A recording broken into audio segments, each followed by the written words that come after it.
Discussing about the subject compiler design. So here compiler design means compiler, the purpose of compiler is we are writing the program in the high level language, but the system doesn't understand the high level language directly. That's why there is a need of conversion process that is done by the tool called compiler. The compiler is a tool that converts high level language into the low level language. And the design means here we are know about how this compilation process will be done and means high level language will convert into the low level language. So here this is the structure of the compiler. First one, we are giving the entire program as input to this compiler. The first phase is here the compilation process will be divided into 6 phases mainly: lexical analysis, syntax analysis, semantic analysis, intermediate code generation, code optimization, and then code generation. The first one, lexical analysis. Here we are giving the entire program as input. The major purpose of lexical analysis is to divide the given program into tokens. A token means undivisible part within a programming language construct or the meaningful part in a programming language. Like here the tokens are 5 types basically: keywords, constants, identifiers, operators, and special symbols. And that is the major purpose of lexical analysis. And second one is syntax analysis. Here the syntax analysis is here we have to verify the syntactical errors within a program that can be done by the technique called parsing. So here there are 2 types of parsings: top down and bottom up. Means top down means from the grammar we can able to generate the language in the top down, and bottom up means from the language we are trying to reach the start symbol or not.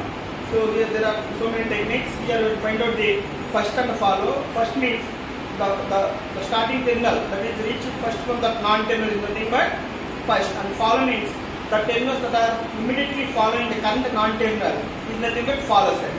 And next one, semantic analysis. Here we have to verify the logical errors within a programming language, means divides by zero, null pointer exception, like that, or type conversions. Those types of errors will be detected under semantic analysis. And then we have to generate the intermediate code generation.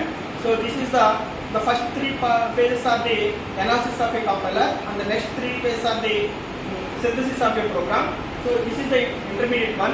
Between these two front and back end, this will act as the mediator. Means here we can up to now what the code we are analyze that can be stored under intermediate form. So there are 2 ways.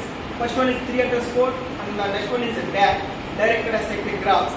So 3 address code means irrespective of the given instruction, you can able to store the instruction that in order to execute that instruction we may refer maximum of 3 addresses only. That's why this name is called 3 address code. And next one, directed acyclic graphs. So here in the parse tree, for the constructed parse tree, if there is any duplicate variable, we can use the previous already allocated leaf. No need to create the duplicate nodes. That is directed acyclic graphs. And then code optimization. So here under code optimization we can reduce the code so that will produce the same logic. This code optimization will be done in this phase. And next one, machine code, target code generation. So finally we are trying to generate for the current mission we are generating the target code. So this is, and then there are symbol table and error handler. Symbol table, here what you are analyzing in the lexical analysis, that will be stored under if the token is after identifying the token, that will be stored under the symbol table.